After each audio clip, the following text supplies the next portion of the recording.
عام طور پر جو یونیورسٹی کے پروفیسرز وغیرہ ہیں، تو ان کی تنخواہیں جو ہیں وہ ان کا، یا جو مختلف سرکاری ملازمین ہیں، تو اگر کسی کی تنخواہ 1,10,000 بنتی ہے یا 1,15,000 بنتی ہے، تو اس کی جب رننگ بیسک، یعنی جو اگر رننگ بیسک 1,10,000 اور 1,15,000 بنتی ہے، تو اس میں جو 30% اضافہ ہوگا وہ سمپل سی بات ہے، وہ 30-35 ہزار روپے کا اضافہ ہو جائے گا۔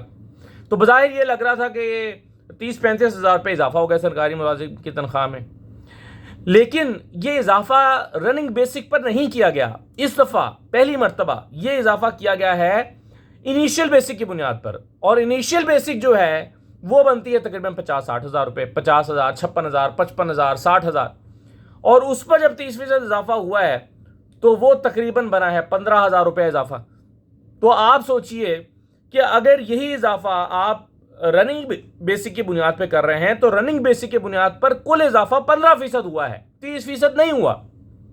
تو ایکچولی سرکاری ملازمین کی تنخواہوں میں پچھلے 20 سال سے جس طرز پر اضافہ ہوتا آ رہا ہے، جس انداز میں یا جس بیسک پر اضافہ ہوتا آ رہا ہے، وہ 15% اگر اضافہ ہوتا تھا، تو اس مرتبہ جو 30% اضافہ ہوا ہے وہ انیشیل بیسک پر ہوا ہے، وہ اتنا ہی ہے جتنا پہلے 15% ہوتا تھا۔ تو ہوا 15% اضافہ ہی ہے، لیکن فراڈ یہ کیا گیا ہے کہ اناؤنس یہ کیا گیا کہ 30% اضافہ ہے اور 35% اضافہ ہے۔ تو صرف سلیب چینج کر دی گئی ہے، پہلے وہ رننگ بیسک پہ ہوتا تھا، اس دفعہ انیشیل بیسک پہ کیا گیا ہے۔ اگر 1,20,000 روپے پہ اضافہ ہونا تھا 30%، تو اس دفعہ اس کو جو ہے وہ، یعنی اگر آپ 15% اناؤنس کرتے اور رننگ بیسک پہ ہی کرتے، تو 1,20,000 روپے جو 15% ہونا تھا وہ 60,000 روپے پہ 30% کر دیا گیا ہے۔ تو کان ادھر سے پکڑا یا ادھر سے پکڑا۔ آئی ہوپ کہ میں آپ کو بات سمجھا پایا ہوں۔ تو یہ ایک فراڈ ہے بیسیکلی 30% اضافہ، دراصل یہ 15% اضافہ ہی ہے جو سرکاری ملازمین کو ملا ہے۔ تو دوسری طرف آج 20% اضافہ ہو گیا ہے ججز کی تنخواہوں میں، اور صرف یہی نہیں بلکہ جو سرکاری افسران ہیں، اشرافیہ ہے، ان کے لیے تو یہ جو بیوروکریٹس ہیں، بیوروکریسی کے لیے نئی GORs بنانے کا فیصلہ ہو گیا ہے۔ پنجاب میں نئی GORs بنائی جائیں گی، اور یہ جو نئی GORs ہیں اس پر فوری اور ہنگامی طور پر کام شروع کیا جائے گا۔ تو اشرافیہ کو آپ مضبوط کرتے چلے جائیے، اور غریب آدمی کے ساتھ آپ کھلواڑ کرتے چلے جائیے۔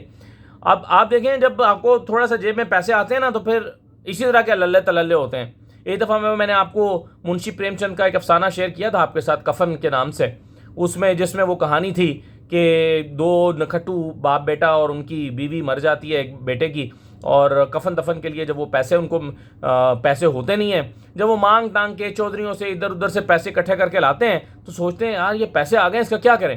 تو وہ پھر پیسہ وہ شراب میں، وہ کھانے میں اور یاشی میں گزار دیتے ہیں، اور لاش دھری کی دھری رہ جاتی ہے۔ پھر کوئی اور آ کے کفن دفن کرتا ہے۔ تو ہمیں بھی جب پیسے مل جاتے ہیں نا، سیلاب زدگان کی مد میں، کوئی قرضے کی مد میں، کوئی اور کسی مد میں، جب پیسے باہر سے آ جاتے ہیں، ہم سوچتے ہیں کیا کریں؟ چلو یار 20% اضافہ کرتے ہیں تنخواہوں میں، چلو یار GORs بناتے ہیں، چلو اشرافیہ کو نوازتے ہیں، چلو بیوروکریٹس کے لیے کالونیاں بناتے ہیں۔ جیب میں پیسے نہیں ہیں اور یہاں پر عیاشیاں سوج رہی ہیں۔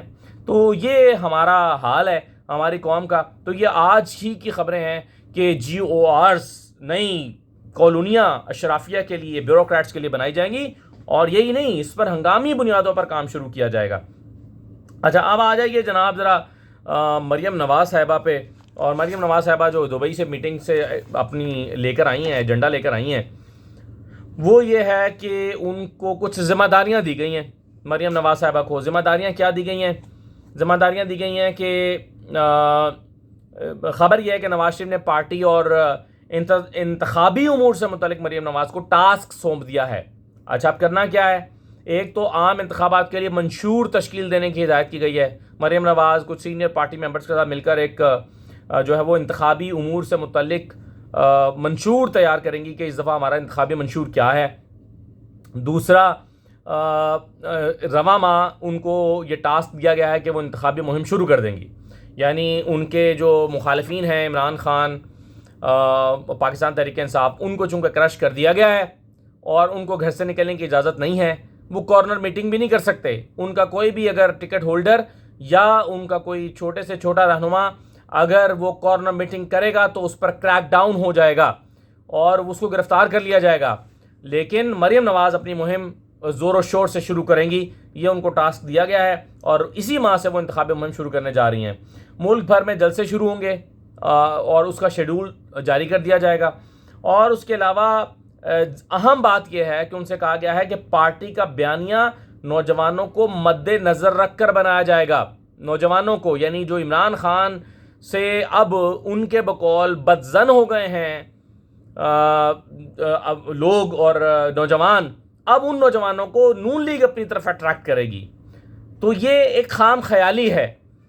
اس وقت نوجوان نون لیگ سے میری آبزرویشن کے مطابق اور زیادہ ناراض، اور زیادہ غصے میں، اور زیادہ نفرت لے کے بیٹھا ہوا ہے، کیونکہ پچھلے کچھ عرصے میں آپ لوگوں کے گھروں میں چھاپے ماریں، نوجوانوں کو اٹھا اٹھا کے جیلوں میں ڈالیں. آپ پورے ایک خاندان سے ایک لڑکا جو ایک خاندان سے تعلق رکھتا ہے، اس کے گھر سے 15-20 گھر اور وابستہ ہوتے ہیں. وہ چاچے کا گھر، کوئی تائے کا گھر، کوئی ماموں کا گھر، کوئی کزنس، کوئی رشتہ دار، کوئی سسرال والے، کوئی جو ہے وہ سسرالی رشتہ دار، یہ سارے اس سے جڑے ہوتے ہیں. اب آپ کے خیال میں اگر ایک نوجوان کو اٹھا کر پولیس لے جائے گی، مارے گی اور جعلی اور زبردستی کے مقدمات میں اس کو گھسیٹ دے گی، تو کیا اس نوجوان اور اس خاندان سے وابستہ دیگر نوجوانوں کے دل میں مریم نواز اور نون لیگ کی ہمدردی پیدا ہوگی؟ نہیں ہو سکتی. اس لیے میں نے یہ لکھا ہے کہ یہ جو انتخابی ٹاسک ہے مریم نواز کا، یہ مہم شروع ہونے سے پہلے ہی فلاپ کی طرف جا رہی ہے، کیونکہ نوجوانوں کو اٹریکٹ کرنے کی کوشش جو ہے یہ مجھے کارآمد ثابت ہوتی نظر نہیں آ رہی، مجھے بہت مشکل دکھائی دیتا ہے. پھر اس میں انہوں نے کہا کہ نوجوانوں سے وعدے کریں آسان قرضے اور روزگار کے. یہ وعدے کیے جائیں گے. یہ ٹاسک دیا گیا مریم نواز کو کہ جلسوں میں جائیں اور کہیں کہ نوجوانوں کو سستے قرضے دیے جائیں گے، آسان قرضے دیے جائیں گے، روزگار کے مواقع فراہم کیے جائیں گے. لیکن یہ نوجوانوں کو اس وقت نوجوانوں کو اپیل کرنا یا ان کو اٹریکٹ کرنا اپنی طرف، یہ مجھے اس وقت بہت مشکل دکھائی دے رہا ہے. پھر اس میں ہوا ہے کہ ملک کو نقصان پہنچانے والی سیاسی جماعت کی پالیسیوں کو مسلسل ہدف تنقید بنایا جائے گا. یہ بھی ٹاسک دیا گیا ہے.